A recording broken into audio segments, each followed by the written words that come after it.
A man who loved America was forced to fight against it. The soldier who killed him spent 4 decades haunted by a diary, and the daughter who never met her father would one day write the words that freed them both. Before we go deeper into how this collision of fates on the most remote battlefield of World War II changed 3 lives forever, make sure to subscribe for more history that actually happened. The story begins not with war, but with ice cream. In 1932, a young Japanese medical student named Nobuo Tatsuguchi stepped off a ship in San Francisco and discovered America through its roadside diners, its towering cities, and its impossible distances. He was 22 years old, slender, serious, with wire-rimmed glasses and a quiet determination that masked a profound curiosity about the world beyond Japan. He called himself Paul, the name he'd taken when he converted to Christianity at a Seventh-day Adventist school in Osaka. The conversion had scandalized his family. His father, a respected physician, had founded a hospital in Hiroshima and expected his son to follow a traditional path. But Paul Tatsuguchi had found something in Christianity that resonated deeper than family expectation. A belief in the sanctity of life, in healing as a calling, in peace as a moral imperative. America seemed like the place where those beliefs could flourish without compromise. Paul Tatsuguchi fell in love with America the way immigrants do, with complete surrender to its promise. He enrolled at Pacific Union College in Northern California, then transferred to Loma Linda University to complete his medical degree. He studied anatomy, pharmacology, surgery. He worked night shifts at the university hospital to pay his tuition. He sent letters home describing the vastness of California, the mountains that reminded him of Japan, the highways that stretched to horizons he could barely imagine. He wrote about baseball games, about the oddity of Thanksgiving dinner, about the way Americans seemed perpetually optimistic, as if the future were a door anyone could walk through. He learned to drive. He bought a used Ford. He ate hamburgers and apple pie and developed a particular fondness for strawberry ice cream. On weekends, he drove to the coast and watched the Pacific Ocean crash against cliffs, the same ocean that separated him from his family but also connected him to them. In 1937, Paul proposed to his girlfriend, Taiko Miyake, at Yosemite National Park. She had come to America to join him, and they spent a week camping in the valley, hiking beneath El Capitan, watching waterfalls thunder into granite pools. Paul carried his Bible everywhere. He read passages aloud to Taiko in the evenings, and she teased him for his earnestness, but she loved him for it. They married in a small chapel in Loma Linda. Their honeymoon was a Greyhound bus trip from Los Angeles to Niagara Falls, a journey of 3,000 miles through deserts, plains, and cities Paul had only read about. He took photographs of everything: gas stations, cornfields, road signs, diners. He wanted to remember every mile. He wanted proof that this vast, strange, generous country was real. For 10 years, America was his home. He spoke English better than most native speakers, with a slight California inflection. He knew every verse of his Bible by heart, particularly Deuteronomy 30:19, which he underlined in red ink. "I have set before you life and death, blessing and curse. Therefore, choose life." He was a pacifist, a healer, a man who believed medicine transcended borders and ideologies. He planned to return to Japan only to serve in missionary hospitals, to bring American techniques to Japanese patients, to bridge the 2 worlds he loved. But in 1941, the Japanese Imperial Army had different plans. The conscription notice arrived at his father's hospital in Tokyo while Paul was still in California, preparing to return with Taiko and their daughter Joy. The notice was brief and unambiguous. Report for military service immediately. Japan did not recognize conscientious objectors. Japan did not care that he had spent a decade learning to save lives in a country that was now being portrayed as an enemy. Japan did not care about his religious convictions, his American education, or his plans to serve in missionary work. The army needed doctors. And Paul Tatsuguchi, for all his American education and Christian conviction, was Japanese. He had no choice. Refusal meant imprisonment, disgrace for his family, and the likelihood of execution as a traitor. He returned to Tokyo in the spring of 1941 with Taiko and Joy. They moved into a small apartment near his father's hospital. Paul reported to the recruitment office and was assigned to the 303rd Independent Infantry Battalion as an acting medical officer. He held the rank of sergeant, though he had studied medicine longer than most of the officers who commanded him. The Imperial Japanese Army did not promote foreigners, even if they had only been foreign in spirit. Paul was suspect. His decade in America made him unreliable in the eyes of military bureaucrats. His Christianity made him an outsider in an army infused with Shinto nationalism. His reluctance to carry a weapon made him weak. But the army needed doctors, and so they tolerated him. By December 1941, the country he loved and the country that claimed him were at war. Paul listened to the radio broadcast announcing the attack on Pearl Harbor and felt something break inside him. He thought of his friends in California, his professors at Loma Linda, the patients he had treated. He thought of the nurses he had worked alongside, the families who had invited him to Thanksgiving dinners, the strangers who had helped him when his car broke down on a highway in Nevada. He thought of the optimism he had felt driving through America, the belief that the future was open, that war was a relic of the past. And now he was a soldier in an army that had just attacked the country he considered home. He wrote in his diary that night, though the entry is lost, "God forgive us all." Taiko was pregnant with their second child. Paul hoped the war would be over before the baby was born. It was not. Laura Tatsuguchi was born in February 1943, while Paul was already at sea, bound for a place whose name he did not yet know. That place was Attu. It is the westernmost point of Alaska, the last island in the Aleutian chain, a volcanic outcrop so remote it seems less like American territory than an accident of geography. The island is 43 miles long, 15 miles wide, shaped like a crescent moon. It has no trees, no natural harbor, no shelter from the wind. The landscape is volcanic tundra, covered in moss, lichen, and low shrubs that turn green in summer and brown in winter. The peaks rise steeply from the coast, reaching elevations of 3,000 feet. The valleys are narrow and waterlogged, filled with muskeg, a type of boggy soil that can swallow a man to his knees. Streams run cold and fast, fed by snowmelt and rain. The weather on Attu is famously hostile. Pilots say there are only 8 clear days per year when visibility exceeds a mile. The rest of the time, the island is shrouded in fog, lashed by wind or buried under snow. Storms materialize in seconds. Winds exceed 100 miles per hour. The temperature rarely rises above 50 degrees Fahrenheit, even in summer. In winter, it drops below freezing and stays there. Attu is one of the loneliest, most inhospitable places on Earth. And in June 1942, Japan invaded it. The invasion was not a battle. It was an occupation.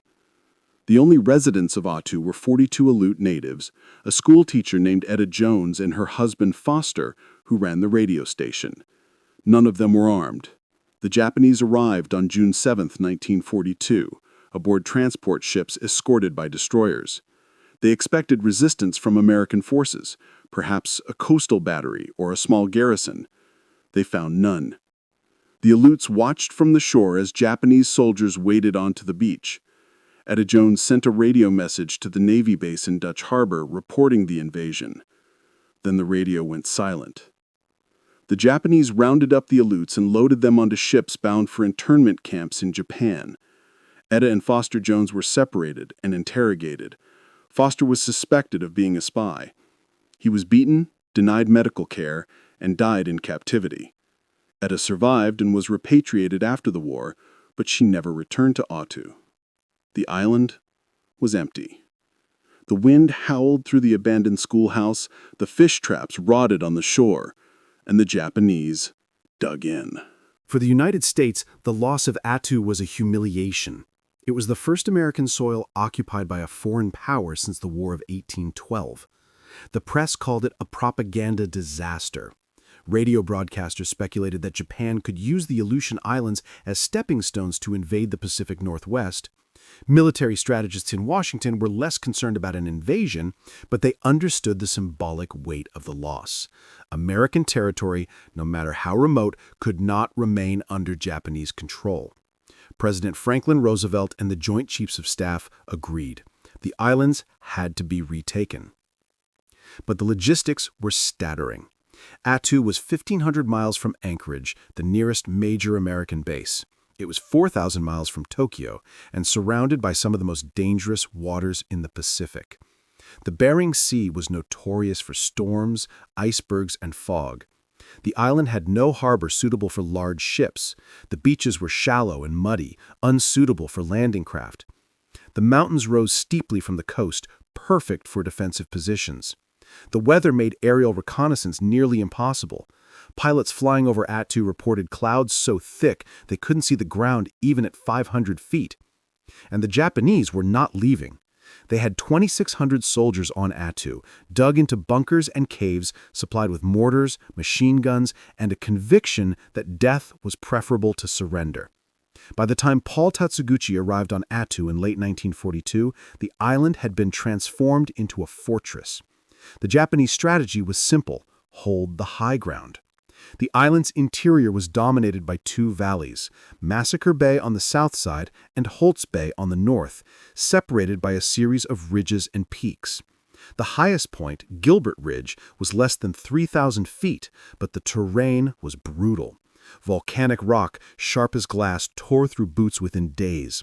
Muskeg swallowed men to their knees, making movement exhausting and slow. Streams ran cold enough to induce hypothermia in minutes.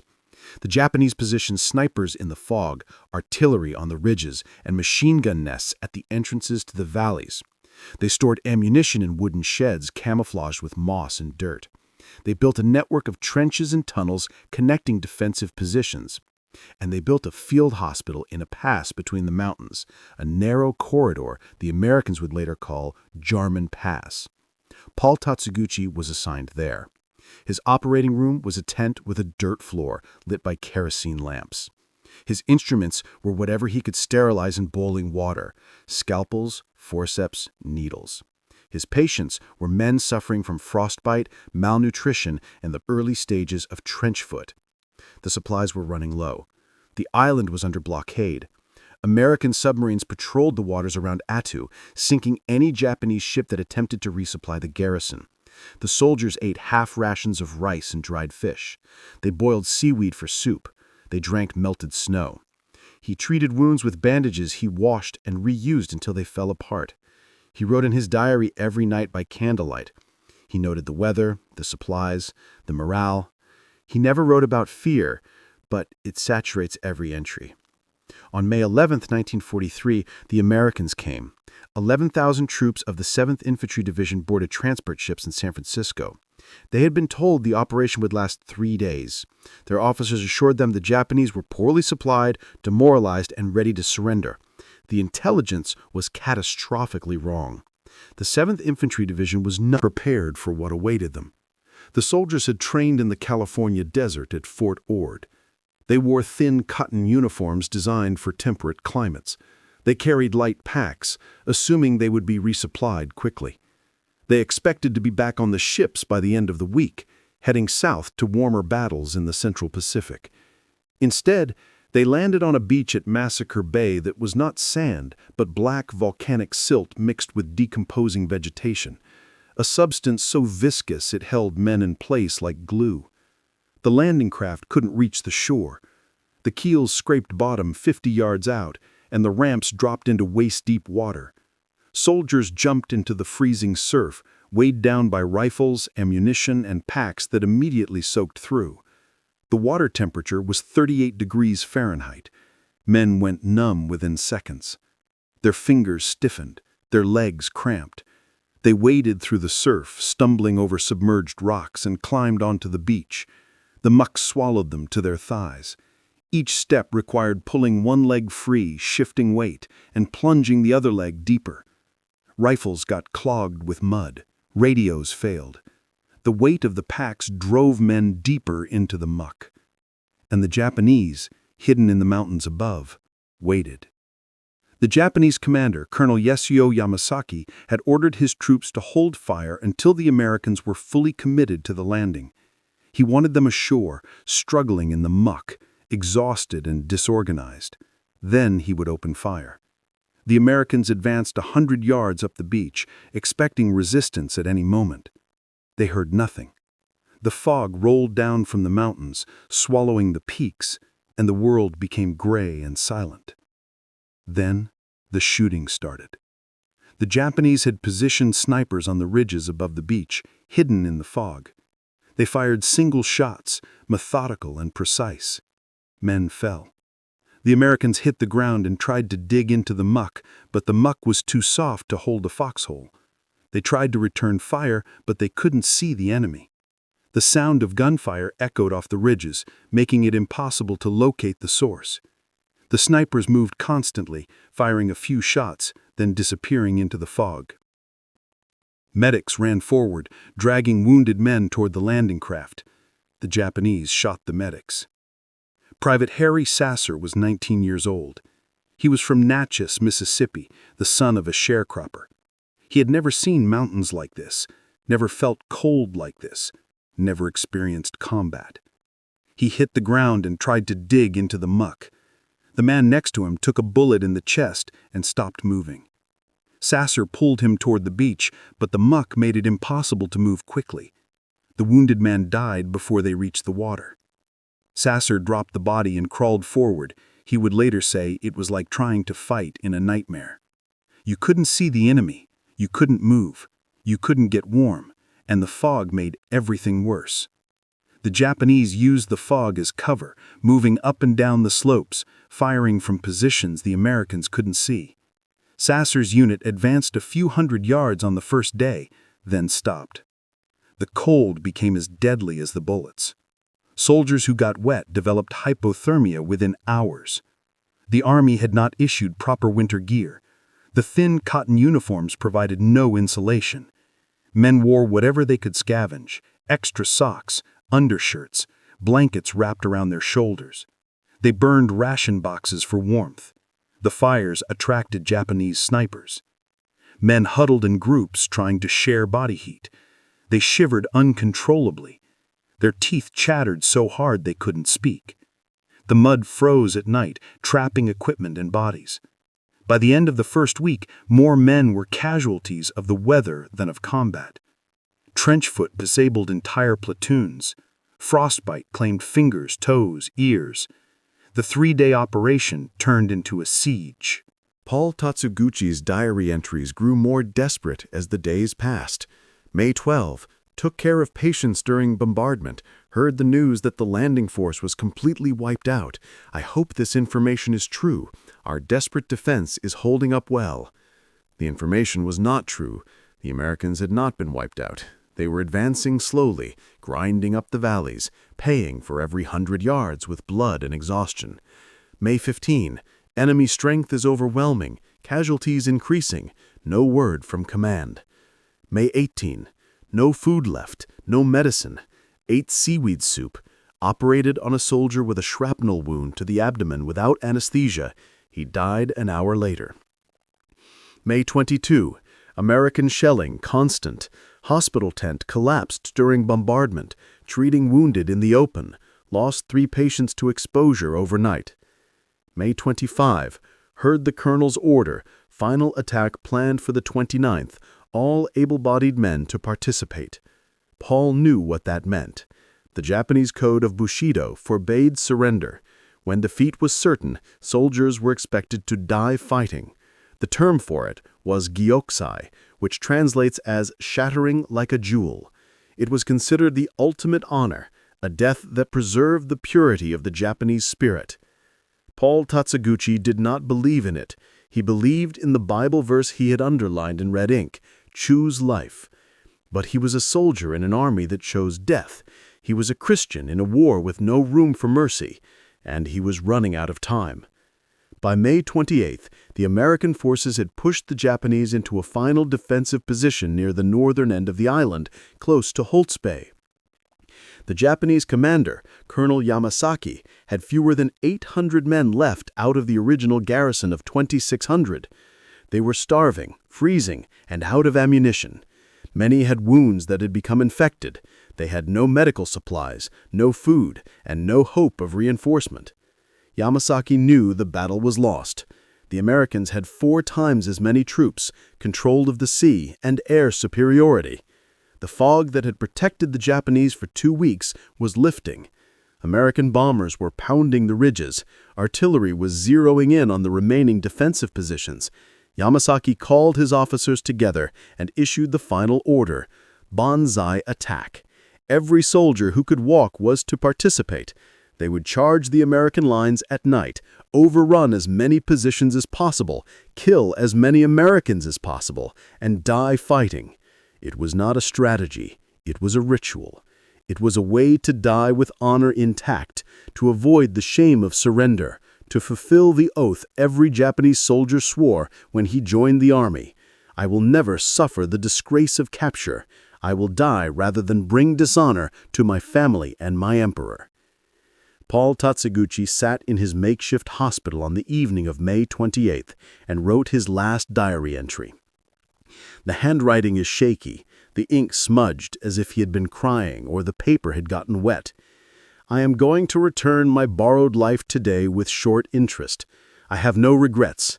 Banzai to the emperor. Goodbye, Taeko, my beloved wife who loved me to the last. Until we meet again, grant you Godspeed. Misako, who just became 4 years old, and Matsuko, born February of this year and gone without seeing your father, I am living in the hope of meeting you again in heaven. He closed the diary and placed it in his knapsack along with his Bible and the photographs of his daughters. He looked at the photographs for a long time. Joy, nearly 4, smiling at the camera in a summer dress. Laura, 3 months old, asleep in Taeko's arms. He would never see them again. He knew that. The Banzai attack was a death sentence, but he had no choice. To refuse was to dishonor himself, his family, his country, and so he picked up a rifle, a weapon he had never fired, and walked out of the tent into the fog. The Banzai attack began just after midnight on May 29, 1943. 500 Japanese soldiers, the last survivors of the Atsu garrison, charged down from the rigyas toward the American positions in the valley below.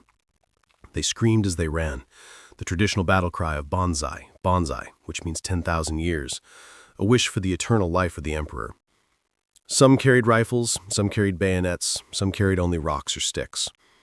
They had no ammunition left, or almost none. They were starving, wounded, desperate. They ran through the fog, firing whatever shots they had, swinging bayonets at anyone who moved. The Americans were camped near a small lake, Engineer Lake, at the base of the final ridge. They had sentries posted, but the fog was so thick that the Japanese were on top of them before anyone saw them coming. The sentries fired a few shots, then were overrun.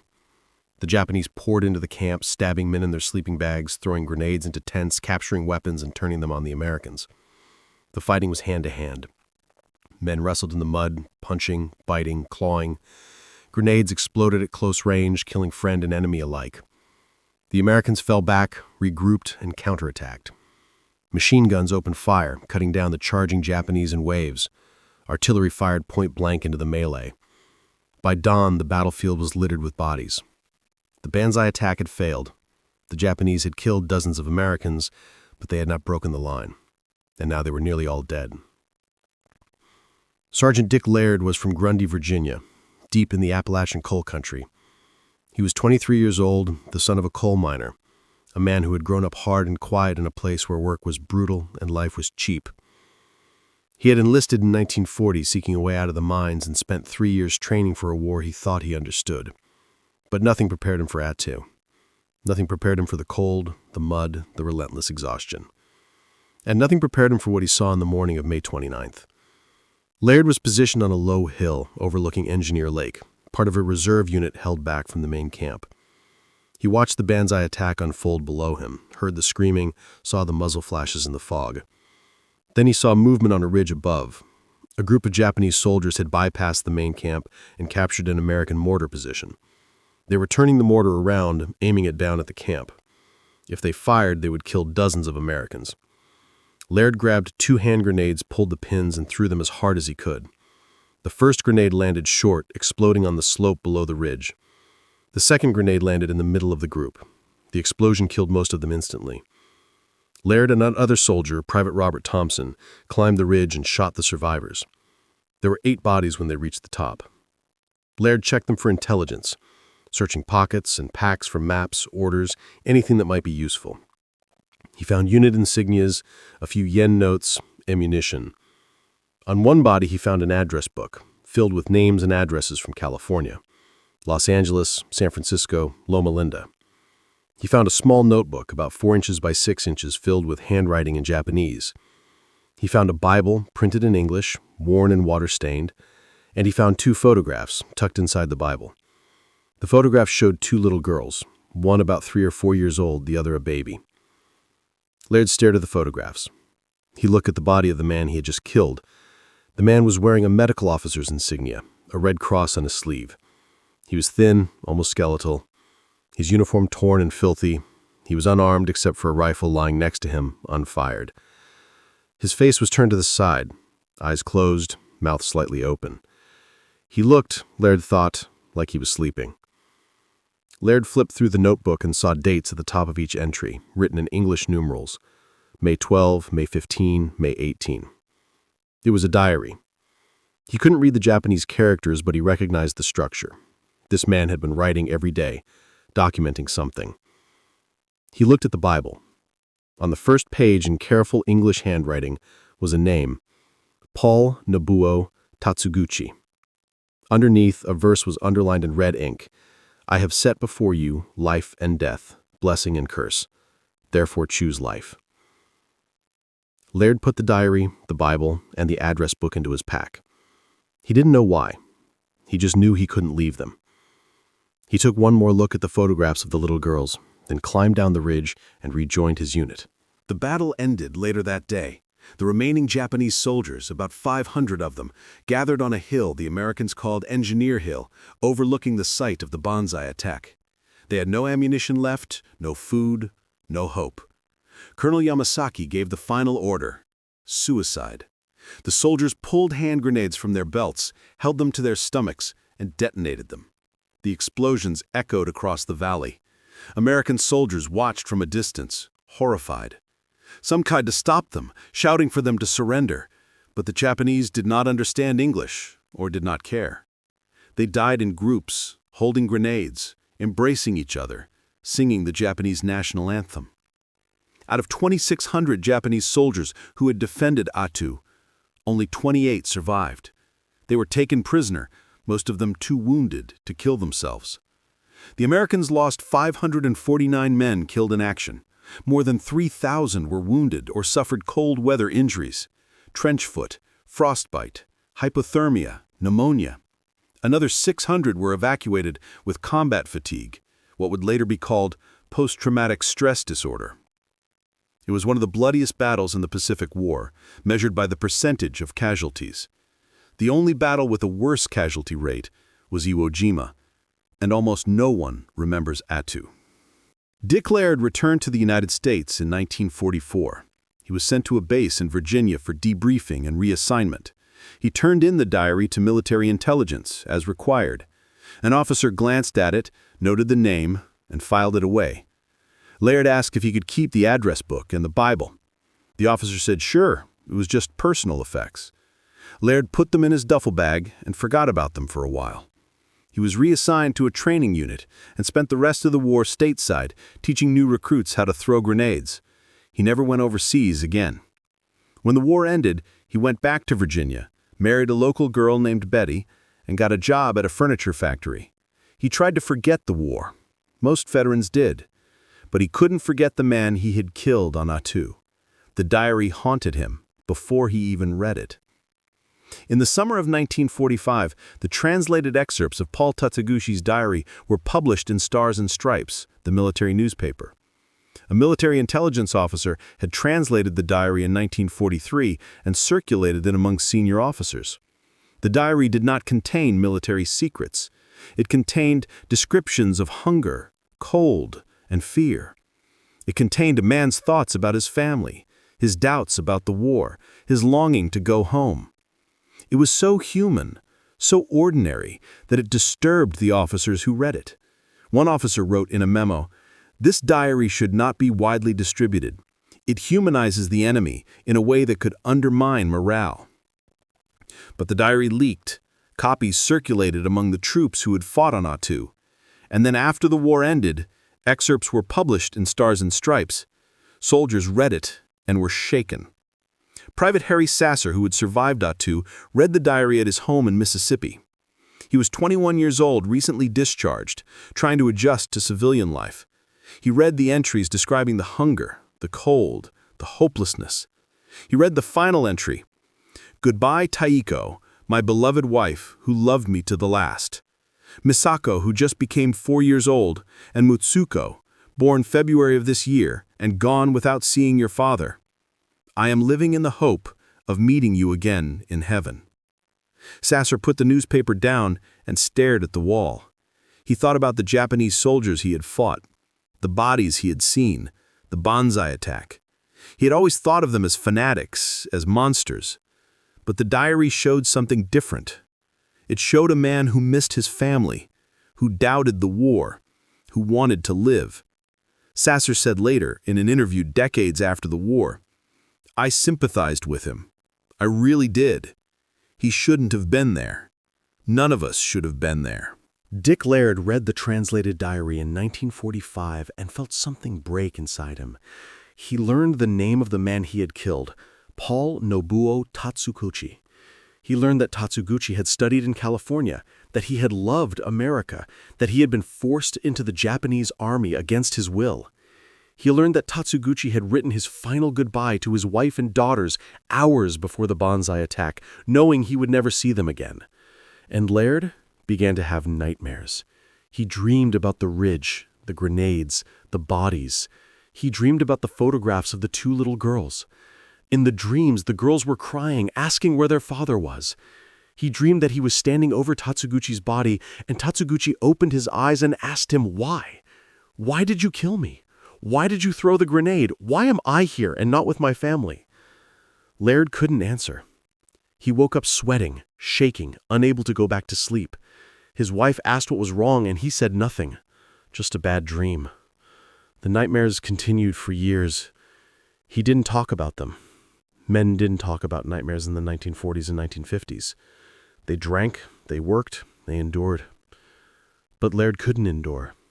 He kept thinking, "I killed a man who shouldn't have been there. I killed a father. I killed someone who loved the same country I love. And I can't undo it." In the 1960s, Laird started searching for information about Paul Tatsuguchi. He went to the library and looked through old newspapers hoping to find something. He found nothing. He wrote letters to veterans organizations asking if anyone knew what had happened to Tatsuguchi's family. No one replied. He didn't know what he was looking for. He didn't know what he would say if he found them. He just knew he couldn't let it go. In the 1970s, Laird retired from the furniture factory and moved to Tucson, Arizona for the dry climate. Betty had developed arthritis and the doctors said the desert would help.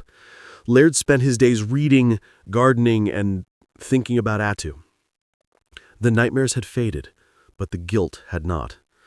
He still had the address book, yellowed and brittle, stored in a drawer. He took it out sometimes and looked at the names, friends, relatives, addresses in California. And then in 1984, Laird decided to try one more time. He called directory assistants and asked for listings under the name Tatsuguchi in California. There were a few. He started calling. Most of the numbers were disconnected or belonged to people who had never heard of Paul Tatsuguchi. Then he found one, Tatsuguchi, Laura, in Sherman Oaks. He wrote down the address. He stared at it for a week. Then he got into his car and drove to Los Angeles. It took him 2 days to work up the courage to knock on the door. He parked outside the house in Sherman Oaks and sat in the car, rehearsing what he would say. He had imagined this moment for 40 years, and now that it was here, he didn't know how to begin. Finally, he walked to the door and knocked. Laura Tatsuguchi Davis answered. She was 41 years old, married, with children of her own. She saw a man in his 60s, gray-haired, nervous, standing on her porch with his hands in his pockets. He asked if she was Paul Tatsuguchi's daughter. She said yes. He asked if he could come in. They sat in the living room. Laird didn't know how to start. He talked about Attu, about the cold, about the battle. Laura listened, polite, but confused. She didn't understand why this stranger was in her home telling her about a battle that had happened before she was born. They talked for an hour. Laird stood to leave. Laura walked him to the door, and then on the porch, he turned to her and said, "I'm the one who killed your father." He got into his car and drove away. Laura Tatsuguchi Davis had grown up without her father. Her mother, Taiko, had raised her and her sister Joy alone, never remarrying, never speaking much about the war. Taiko had moved to California after the war, to the place that Paul had loved, and worked as a seamstress to support her daughters. She told them stories about Paul, about his kindness, his faith, his love for America. But she never told them how he died, only that he had been killed in battle. Laura grew up with a ghost. Her father was a photograph on the mantel, a name spoken in hushed tones, a story without an ending. She had always wondered what he had been like, what his voice sounded like, whether he would have been proud of her. And now, 41 years after his death, the man who killed him had been standing in her living room. Laura didn't call the number Dick Laird had left. She couldn't. What would she say? She felt anger, confusion, grief. She wanted to scream at him, to ask him why he had come, why he had told her, why he couldn't have just left her alone. But she also felt something else, something she couldn't name. She felt pity. Dick Laird had looked broken. He had looked like a man who had been carrying a weight for 40 years and didn't know how to put it down. Laura put the number in a drawer and tried to forget about it. She couldn't. 10 years passed. Laura thought about Dick Laird often, wondering what had become of him, whether he was still alive, whether he was still haunted by what he had done. And then, in 1994, she received a letter from another American veteran of Attu. His name was Alvin Cope, from Grand Rapids, Michigan. He had been a private in the 7th Infantry Division. In 1943, he had been part of a patrol that swept through Jarman Pass after the battle, clearing out Japanese positions and collecting equipment. In the ruins of a field hospital, he had found a Bible. It was in English, marked with underlining and notes in the margins. On the first page was a name: Paul Nobu Tatsuguchi. Cope had carried the Bible home. He had kept it for 51 years, not knowing what to do with it. And then he read an article about the Battle of Attu and saw Paul Tatsuguchi's name mentioned. He tracked down the family and wrote to Laura, asking if she would like the Bible back. His daughters, Laura, agreed. They decided to meet. Laura's son was attending the University of Arizona in Tucson, and whenever she visited, she would meet Dick for coffee. They became friends. It was an unlikely friendship, born of tragedy and sustained by forgiveness. They talked for hours about the war, about faith, about the impossibility of understanding why things happen the way they do.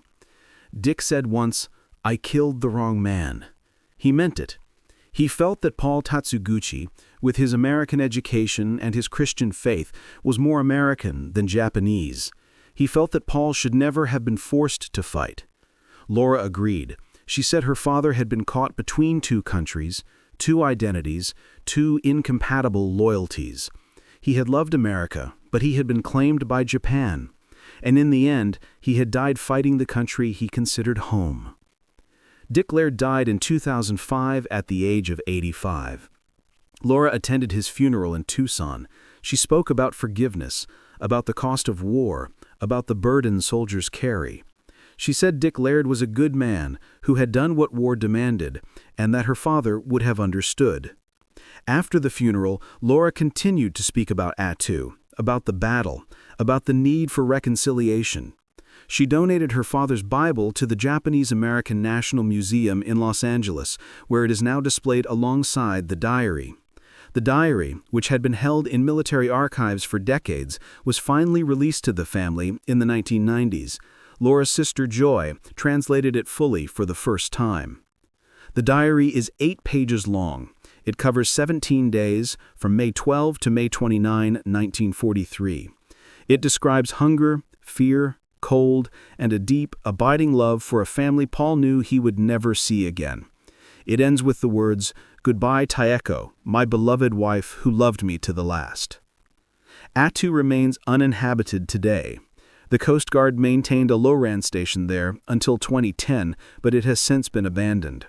The island is now part of the Alaska Maritime National Wildlife Refuge. The only visitors are biologists studying seabirds and marine mammals, and the occasional historian. The weather remains as hostile as it was in 1943. Storms arrive without warning. Fog blankets the valleys for weeks at a time. The muskeg still swallows boots. The battlefield is slowly disappearing. The wooden structures have collapsed. The metal has rusted into orange stains on the rocks. The trenches have filled with water. The bones of the dead, both American and Japanese, are buried beneath the tundra. In a few more decades, there will be nothing left but moss and stone and wind. And the story of what happened there will be known only through the words Paul Tatsuguchi wrote in his diary and the letter Lorda Tatsuguchi Davis sent to Dick Laird. Those words are all that remain of a battle that killed 3,000 men and changed nothing except the lives of the people who survived it. In 1987, the Japanese government erected a monument on Attu. It stands near the site of the Banzai attack, a stone marker about 6 feet tall, engraved with Japanese and English characters. The inscription reads, "In memory of all those who died here, may their souls rest in peace." American and Japanese officials attended the dedication ceremony. It was the first time representatives from both countries had stood together on Attu since the battle. Veterans from both sides attended, old men now, gray and bent. They shook hands, they bowed, they cried. The monument faces the mountains where Paul Tatsuguchi died. It faces the ridges where Dick Laird threw his grenades. It faces a battlefield that almost no one remembers. The story of Attu challenges the simple narratives we tell about World War II. It is not a story of clear heroes and villains.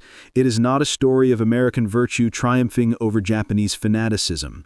It is a story of men who should never have met, who were forced into conflict by nations and ideologies they did not fully control, and who spent the rest of their lives trying to make sense of it.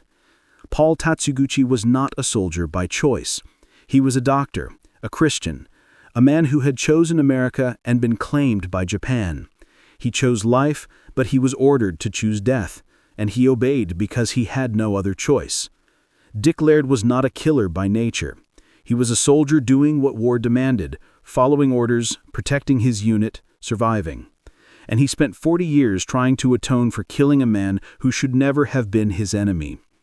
Lorda Tatsuguchi Davis was not a victim, though she grew up without a father.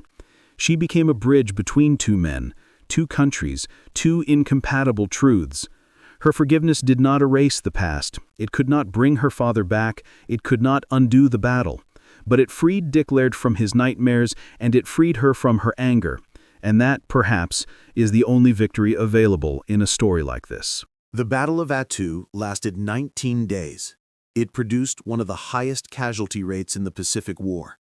American forces suffered 3,829 casualties, including 549 killed, 1,148 wounded, and 1,200 severe cold injuries. Another 614 men were evacuated with disease, frostbite, trench foot, and psychological trauma. The Japanese suffered 2,872 casualties.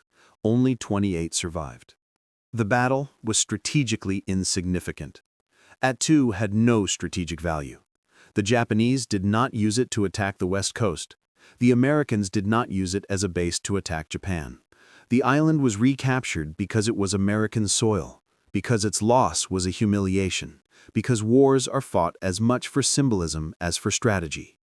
After Attu was retaken, the military moved on. The press moved on. The public moved on.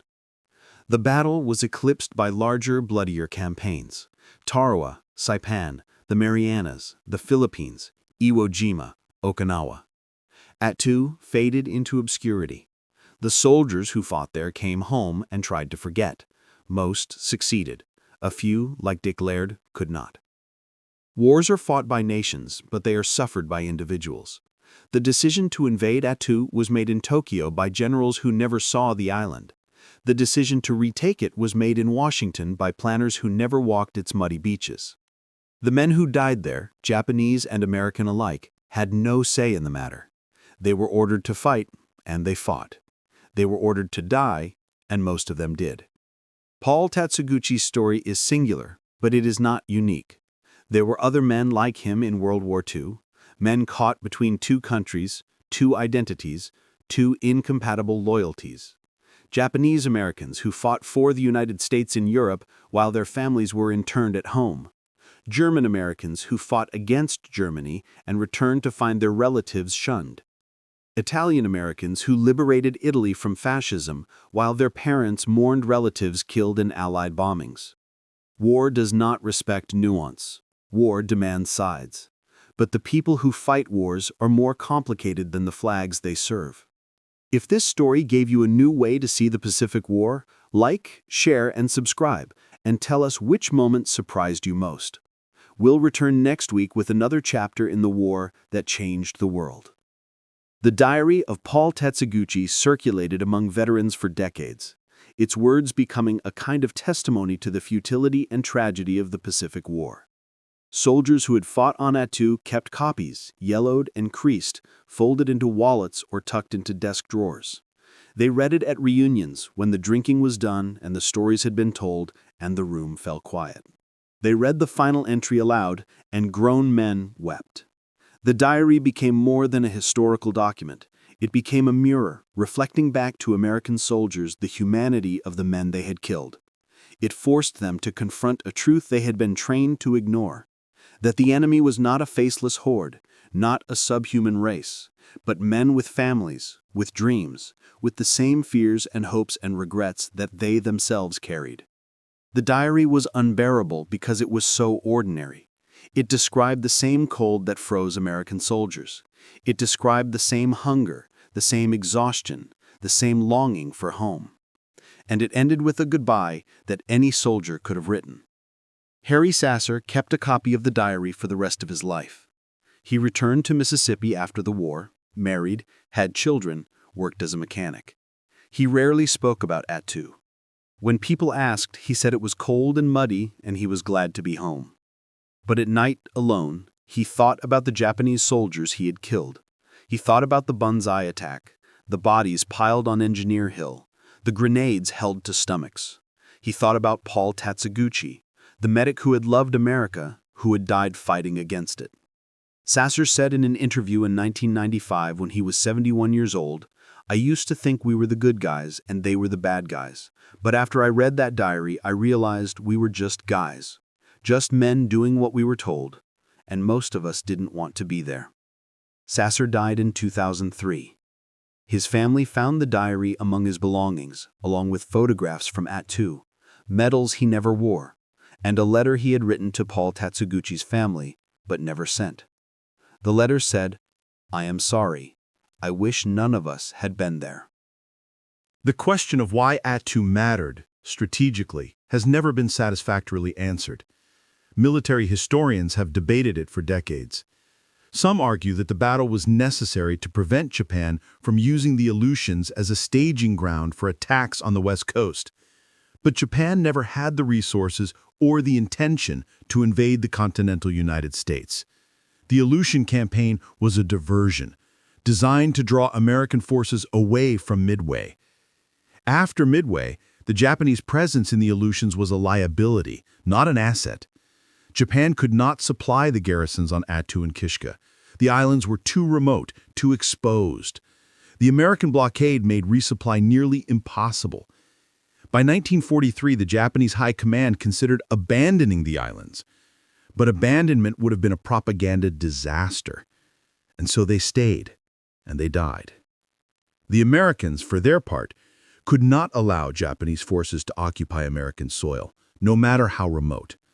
The recapture of Attu was driven by politics and symbolism as much as by strategy. And so 11,000 men were sent to fight in one of the most inhospitable places on Earth for an island with no strategic value to restore American pride. The cost of that pride was measured in bodies and broken minds.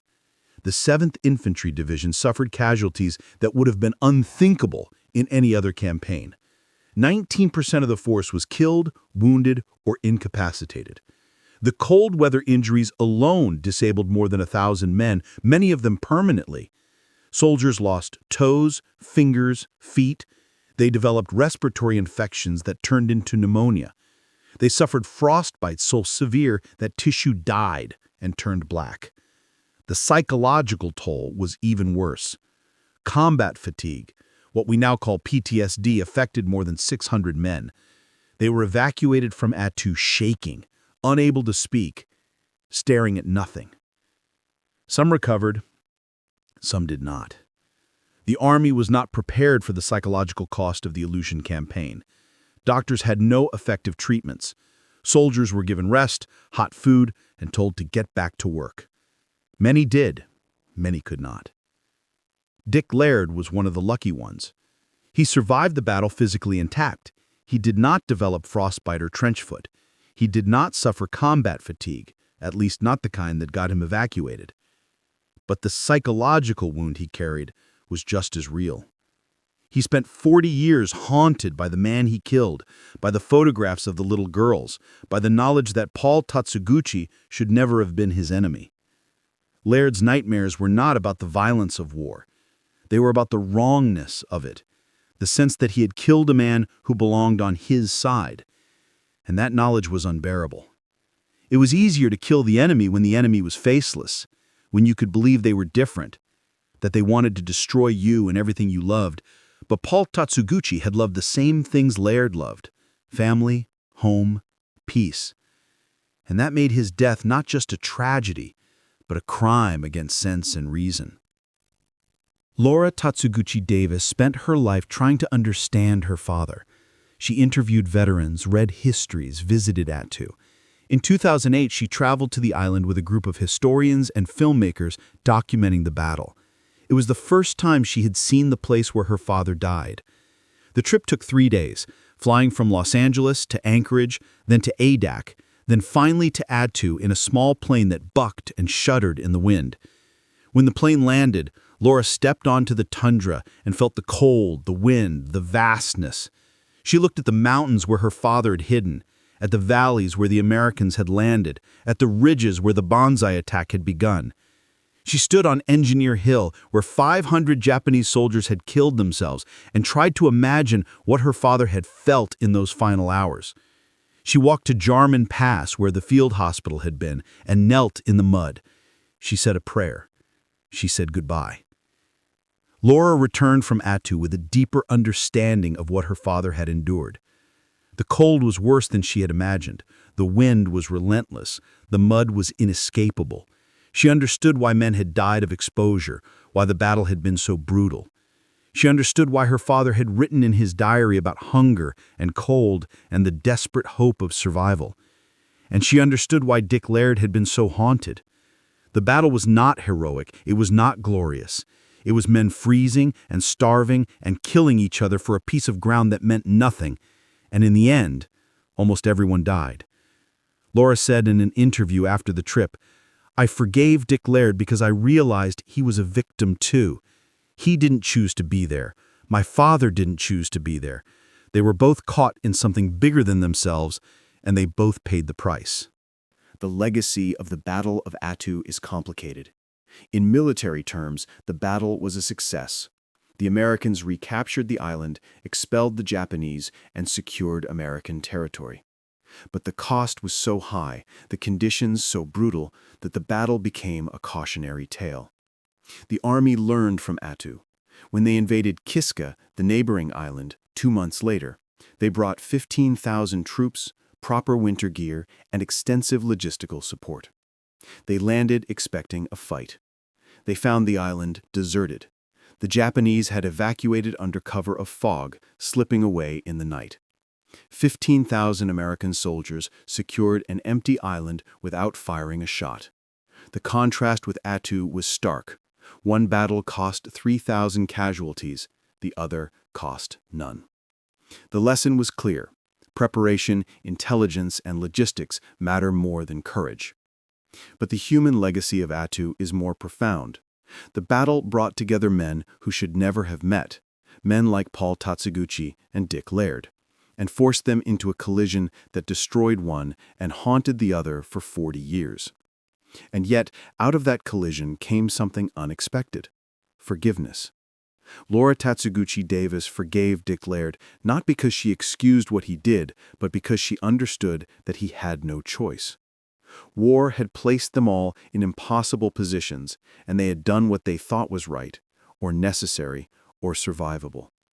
And in the end, forgiveness was the only way to escape the cycle of guilt and anger and grief. The story of Attu is not well known. It does not appear in most textbooks. It is not taught in schools. The battlefield is unmarked except for a single monument erected by the Japanese government. The American government has placed no markers, no plaques, no memorials. The island is part of the Alaska Maritime National Wildlife Refuge, managed by the U.S. Fish and Wildlife Service, and its primary value is ecological, not historical. Biologists visit Attu to study seabirds, sea otters, and the recovery of ecosystems from wartime damage. Historians visit occasionally, but access is difficult and expensive. There are no regular flights to Attu. There are no facilities, no roads, no shelter. The weather remains hostile, the fog remains thick, the wind remains relentless. And the story of what happened there in May 1943 is slowly fading from memory. But the story survives in the diary of Paul Tatsuguchi, in the letters of Dick Laird, and in the testimony of Laura Tatsuguchi Davis. It survives in the words Paul wrote on the night before he died. "Goodbye, Taeko, my beloved wife, who loved me to the last." It survives in the letter Laura sent to Dick. "You were not at fault." And it survives in the forgiveness that freed them both. That forgiveness did not erase the past. It did not bring Paul back. It did not undo the battle. But it transformed the story from a tragedy into something more, a testament to the possibility of reconciliation, even in the aftermath of unthinkable violence. Paul Tatsuguchi believed in choosing life. He underlined it in his Bible. He believed it with every part of himself. But he was forced to choose death because the world he lived in left him no other option. Dick Laird chose duty. He threw the grenades because that was what soldiers do, because the war demanded it, because survival required it. And he spent 40 years wishing he had chosen differently. Laura Tatsuguchi Davis chose forgiveness. She wrote the letter because Dick Laird needed it, because her father would have wanted it, because holding on to anger would have destroyed her. And that choice, made 40 years after the battle, was the only victory any of them could claim. The Battle of Attu teaches us that war is not a conflict between nations. It is a conflict between individuals who are forced to kill and die for reasons they do not fully understand, for causes they did not choose, for countries that claim them but do not protect them. Paul Tatsuguchi loved America, but America could not save him. Dick Laird loved his country, but his country could not save him from the guilt of killing a man who should have been his friend. Laura Tatsuguchi Davis loved her father, but she could not bring him back. All they could do was forgive and remember and tell the story, so that the 3,000 men who died on Attu would not be forgotten entirely.